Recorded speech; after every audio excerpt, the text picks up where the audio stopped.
Good afternoon. It's great to have you both here for SPAR's Beyond the Stats podcast. I'm Jennifer Kovacic, the Communications Director with SPAR, and with me is Nicole Hayden and Susan Mall. Before we jump into talking about statistics and some numbers, I thought it would be good to just ask you guys from your perspective how the market is right now and your own experiences. Okay, thanks for having us. Well, my experience right now is I think it had been a little slow over the summer, and I think right now it's starting to pick up a little bit. I think the market is starting to heat back up right now. I've had some people who had decided to continue renting, but at this time I think people had started to come back. And some of them are, time is of the essence at this point. So a definite mix. Yes, that's what I'm seeing right now. So it's, with you, what are you seeing? Yeah, very similar to your experience, Susan. I'm seeing May and June were a bit of a quieter time. I think some clients who are interested in buying were still kind of nervous about the interest rates. We're hearing some rumblings that they were going to drop, so wanted to wait. And that's happened slightly, but not to the level that people have been expecting. I was myself on vacation in June, so maybe other people were on vacation. But yeah, I'm starting to get some more calls with people ready to either get on the market in August or, starting to do that buying process before the next school year. Yeah, I got a frantic call this morning. I need something before actually this week I had 2 frantic calls. Need something before the end of September. I need something before the end of August. So are these frantic calls related to back to school, or do you know? One says, my lease is up, and I do not want to sign another lease, so we need to get something like ASAP. I gave the lender all my stuff. Can you call and make sure we are good to go? That's what I got. Yeah, so I got that this morning really early, and I had one call me 2 days ago, and I need to talk to you this afternoon by 4 o'clock. Can you call me? Wow, I'm like, well, that's some good so incentive. that's really good examples, yes. Yeah, so absolutely. It's really good, so not complaining. Yeah, well, I know I had heard that summer can be a little bit slower because of what both of you alluded to, just vacations and other things going on, but it sounds like it's starting to buzz a little bit more, so that's exciting. Yes, exciting news, so. For June, in terms of the statistics, the number of homes for sale was up 10.6% to just over 8,900 active listings. And while buyers might be feeling a little bit less pressure because there's 850 more homes on the market right now to choose from, there's still only 2.4 months of supply. So that still indicates that it is a seller's market right now within the Greater Twin Cities 16-county area, which is the metrics that we use. Just for comparison, a balanced market is 4 to 6 months of inventory. And there has been growth in both listings and sales this year compared to 2023. However, signed purchase agreements dipped in May and June. And that seems right in line with what you guys are talking about. At around 7%, mortgage rates in May and June were also higher in 2024 than they were at the same time last year. How are you seeing the impact of this perfect storm of rising prices and low inventory and higher interest rates continue to impact your buyers? I think what I would share has been my experience and what I hear from others in the industry, particular to the first-time home buyer population. I think folks are much more mindful of the house that they're purchasing. Does it come with projects? How much are those projects? How do we make sure to avoid that? I think people are maxing out their budgets right now. And so if they're going to max out their budget, they're not going to have the money to, repair this, that, or the other thing. If the AC is aging, they're going to want to see that be replaced. So I think the listings that offer updated mechanicals have evidence of taking care of their home. We're going to see those sell faster because you have buyers who don't have the budget. And I tell people, pretty often. Folks my age in the millennial category and lower are not as skilled as some of our older generations at fixing things themselves. So really that results in a higher cost to have somebody else do it as opposed to you trying to do it yourself. Well, and it's no secret. I mean, look at things in general. Everything's up more. Our grocery bills right now are, if not double, pretty close to it from just a few years ago. Yep.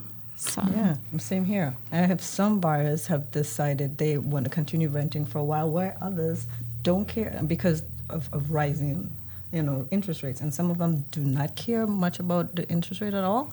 They just care about their payments and if I can afford that. And some people, they want to have a home that they can just move into directly, like no repairs. And some of them, I am handy. I can do this. I don't mind a fixer up, but just get me something that I can work on. I am handy. I would like to do this, and I just want to own my own house, something that I can call mine. And I don't have to, no answer to a landlord. Because I coach them, if you can do this is okay. This can be yours.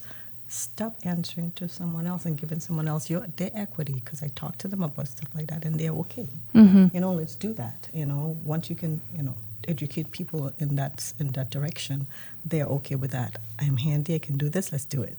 And once they get in the door, over time, they can build and create that home. That's exactly it. You build your own equity, and once you get that light bulb, and they realize what you're talking about, they're okay with that. So, yeah. Makes a lot of sense. Are you seeing other types of compromises for buyers right now that they have to make? It sounds like both of you have done a little bit of coaching. What does that look like in your unique experiences? I would say in the sense of coaching, people would, purchasing a home, either, I would say, the best way I would say, building wealth, I would say, it's buying a home is one of the best things you can do in your lifestyle, because it's building wealth. It's, in this generation, regardless of the market, values of a home always go up. No matter what the market is, the values of a home always go up. Sometimes it's hard to see the trees from between the forest. You ask your buyers, think about the future. Think about you're probably going to get a family. You may not have kids now, but think about it. Think about what's happening tomorrow. You're in a neighborhood, and you're growing a community. So this is what homeownership is about. It's growing a community, growing a family, doing different things. You get to volunteer, do different things in your life. So that's what I talk to them about. Let's think about the future. That bigger picture. Look beyond you and your scope of your life. Just think about the big picture. So that's what we kind of talk about and have them envision that. Sure. So that's what we kind of talk about, especially first-time home buyers, not necessarily the move-up people, but the first-time home buyers. We kind of have that kind of discussion and have them thinking first. Let's think about stuff like that, and you open their minds up a little bit while you're talking about the mortgage and those things. So you kind of put that aside. You can see the light bulb. You have them thinking, and then, you can see them like a puppy, You kind of see them thinking, and then you go forward. And I'm sure providing those options gives a little bit more ease, too, for the folks who are looking. Exactly. What about you, Nicole? Yeah. So I do sell a lot in the north part of the cities. It is not uncommon for me to have buyers who are looking to go from a city-sized lot to acreage. So I have buyers who want to set up a search with a minimum of 1 acre lot. I have a couple buyers right now who are willing to look at properties that don't have the minimum acre. It's really the ability for them to have more of a lifestyle in their backyard. So that's some of the conversations I have with people about how many more options you may see come in your search if you open that up. I think also, to your point, Susan, in terms of talking about this as an investment and building equity with first-time home buyers, our affordability the first time we buy a house is very different than what we can afford for our second home. So trying to encourage people from changing from everything we want in a house right now to what are our top choices for what the house has, and how do we continue to view that as an investment for potentially purchasing the dream house in 5 years or 7 years, and really doing the building of the equity that if you continue to wait when you rent for 3 more years to try and afford the house that has everything, that house may still be out of reach, because in 3 years, if it's still a 3% equity gain each time, then all of a sudden we're still out of reach there. Whereas if you had purchased a home, you're walking in with some equity to purchase that next house. So When you talk about that step-up buyer, are you still seeing those buyers with some concessions or make some concessions? Or, because you just talked about how it doesn't always go the way you think it might. Yeah, I think step-up buyers, they do still make concessions, but they've also lived in a home, and so they know themselves a lot more as a homeowner to know what they're capable of or what really is important. Maybe they thought they really needed that acre lot, and they've realized my life doesn't afford me the time to keep up with that. So that's no longer something I'm concerned about. I think move-up buyers just have a much clearer sense of what's really important to their life in a home. Yeah. How about you wanted you thought of yourself wanted a big yard? Oh, I wanted 5 bedrooms. But in reality, I only need 3 bedrooms. Why do I need a big yard? I don't. This is a lot of maintenance when I don't really need that. People's lives before, white picket fence. I don't. I just need a home, because a lot of people decide to work from home. So I think they need an office so you got a house that you can have an office, but you don't really need a big yard. You don't need, you said a lot of people wanted to do acreage, okay, but in reality, you decide to work from home, but you don't need all the space that you thought you needed. So you compromise and just have what you need, because price and determines what you actually need to live in. Right. Yep. Okay, so that's a compromise a lot of people made. And, live in a suburb where you can get family life instead of the cities. So you move where your kids could have the schools and you have the playgrounds, so you don't need a big house. The kids could go outside. Just kind of figure out what works. I've definitely seen friends too purchase homes and maybe take the traditional dining room and make it a second family room or an office or something that just works for their needs. They have the space, but maybe the rooms weren't designed the way that they're using them, and it seems to work out perfect for their needs. Exactly. Because you don't use some of those spaces anymore. Yeah. Currently, the median home price is up 1.8% to $390,000. This was the smallest gain since December. We're seeing that single-family home prices continue to rise. However, both townhome and condos have dipped a little bit. Although more supply is encouraging, it remains that affordability continues to be a struggle in housing. I think we've been seeing that for years, and it continues. How have you come to terms with this reality, and what kind of solutions do you offer or counsel your clients on? And I guess I'll start with you, Nicole. Sure. Yeah. I mean, to your point, the statistics about home prices rising 1.8% being the smallest gain, that's still almost 2%. So I think being able to tell buyers who maybe feel a little sheepish with the interest rates, reminding them, I had clients 4 years ago that didn't want to buy because they were competing with other people at a 2.5% or 3%. So really trying to help people understand there's never this like perfect time to time the market just right to buy. It's a big investment. It's a lot of money, regardless of when you do it. So I think people, that's really what they're grappling with, is this big commitment. I joke sometimes it feels like a bigger commitment than marriage. It did for me. When I signed all of that paperwork and saw the 30 years of mortgage, I was like, oh, this feels way more real.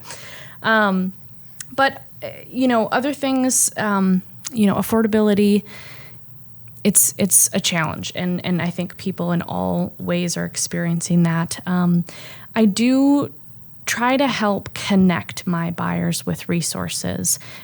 Maybe they qualify for a down payment assistance program, or maybe we need to look in a city that has some additional program funds. I just had a lender reach out last week and tell me about an interest rate relief fund. They're able to offer a significantly lower interest rate if the buyers fall into these categories, to help people get past that 6 3/4 interest rate. So I think it's on us to make sure that we're up to date on what programs are out there, even if we don't know all the nitty-gritty details, be able to connect our buyers so that they can explore what options there are. Yeah, and it never hurts to look. Yeah, exactly. Yep, I do the same thing. There are so many programs out there for there's the first generation program. There's a lot of first-time home buyer programs that I try to connect my buyers to if they qualify. There's some of the things you have a lot of different ways you can educate your buyers to get them pre-approved and into homes. There's so much, as you said. I had that same call with one of my lenders for that 5% interest rate. There's so many. There's even the 3% conventional with no PI. There's so many different things that we also could educate ourselves as realtors to help educate our buyers. Yeah, so there are a lot of things to get our buyers prepared to get into the housing market. So it is so interesting, and getting our buyers ready, and a lot of them are receptive to this, and they're like, a lot of them are like sponges, and a lot of them are so receptive and are happy when we have the knowledge to give to them. They are happy, and they come to us for this advice, and I like it when they are, they're happy with us when we give them that advice, and it makes me feel so good when they are so receptive.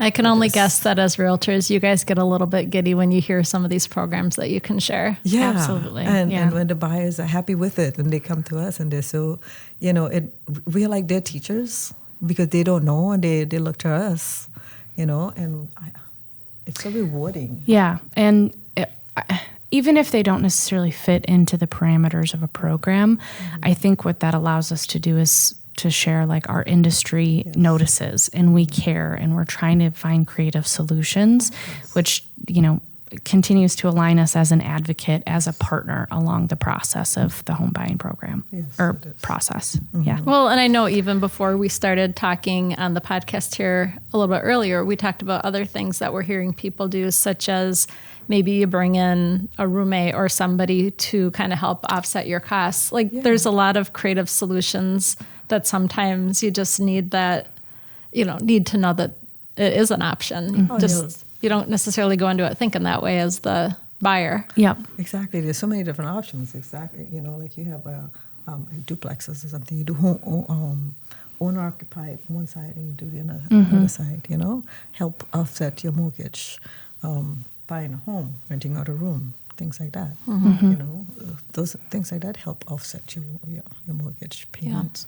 So Oh, and there are other things like CDs for different financing options. There are a lot of different ways with the mortgage payments. Right. Yeah. And those things are making a comeback, different type of financing options. Yeah. Absolutely. Well, again, this is not going to be rocket, news to you necessarily, but as we all know, price point to price point and location to location, see some varying levels. depending on where in the metro or the greater Twin Cities you may choose to be. Within SPAR's 12 county service area, and again, this is for looking at June 2024, the cities of Matamidi, Hudson, just across the border, and North Oaks had among the highest sales gains, while Elko New Market, south of the cities, showed notably weaker demand. St. Paul Park and Spring Lake Park were among the areas that were deemed most affordable in June. Listings in some areas are still getting multiple offers and selling for over list price.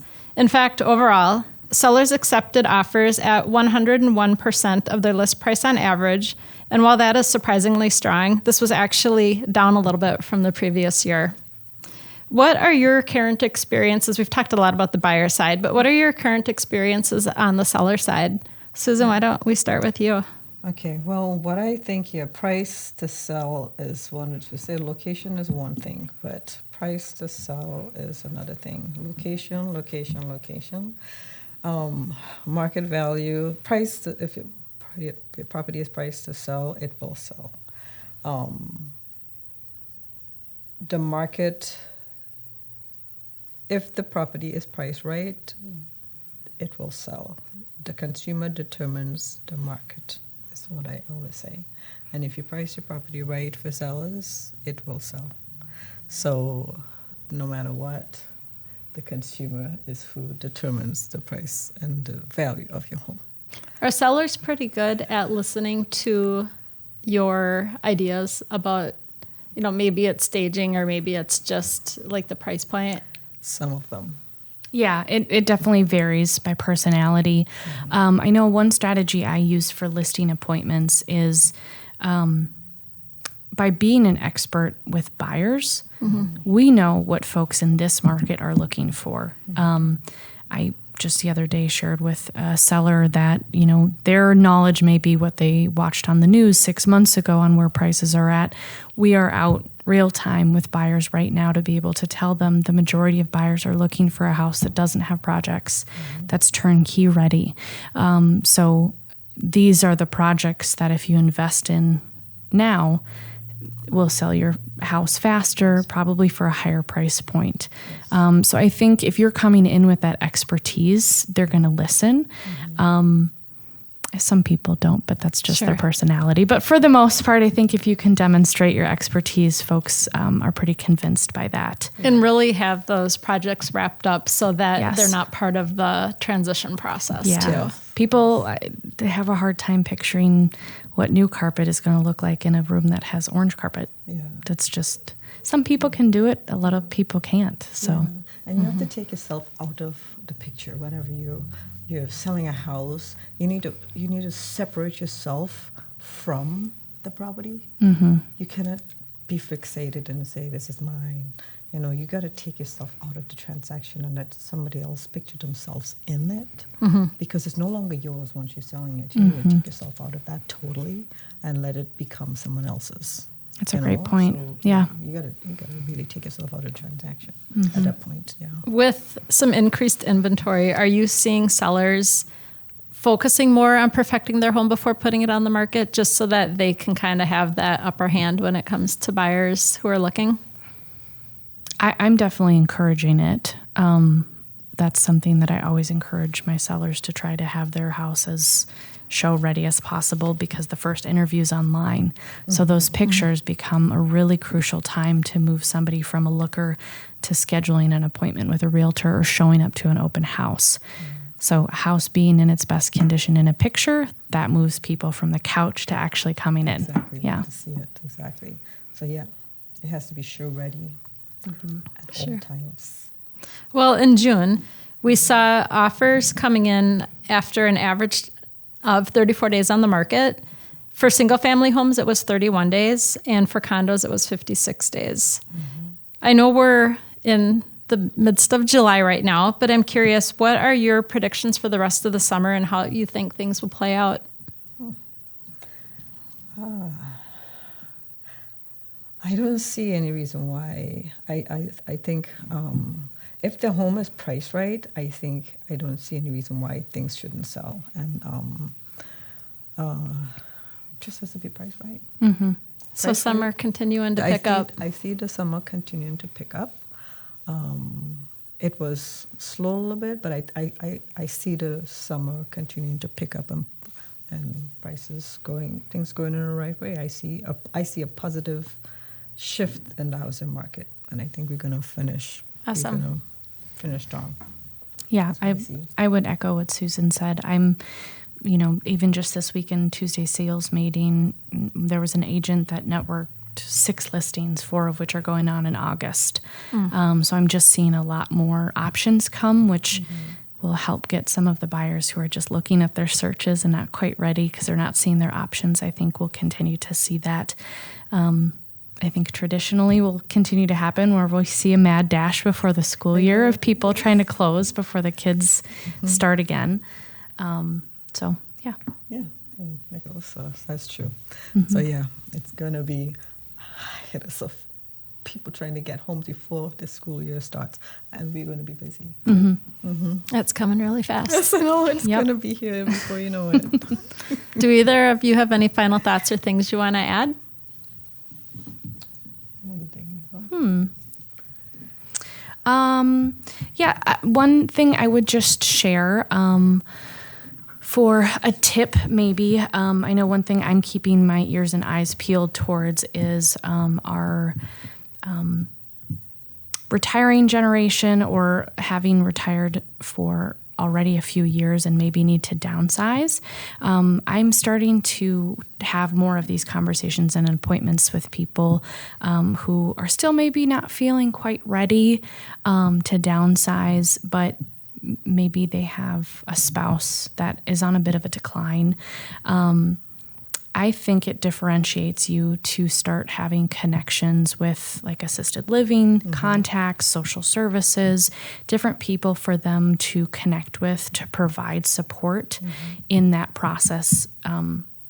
Folks can either be very intentional and try to do it slowly, find people that help declutter and organize, or sometimes life just, you have to do it. And that's never a pleasant situation. So I think as much as we can come prepared to support folks who are ready to make that shift but don't really know where to start and don't have support, if you have, your inventory of connections, it's going to make their lives a lot easier and in turn really showcase your skills. Yeah, That's a good idea. great information. That's a good Absolutely. That is a very good idea.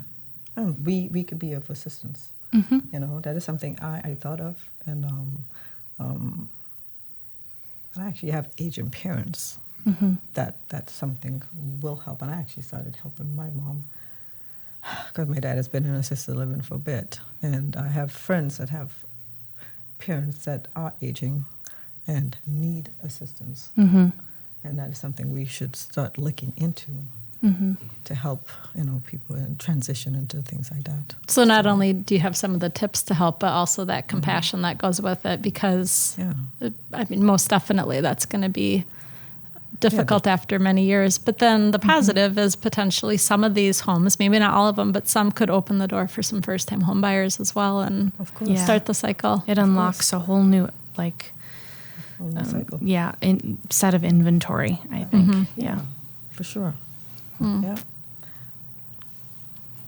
Yeah, that could be a whole nother topic for another podcast. But thank you Absolutely. both, Susan and you. Nicole. It's always fun to have you, and we appreciate Thank it. you. Thank you. Thanks for having us. This was fun.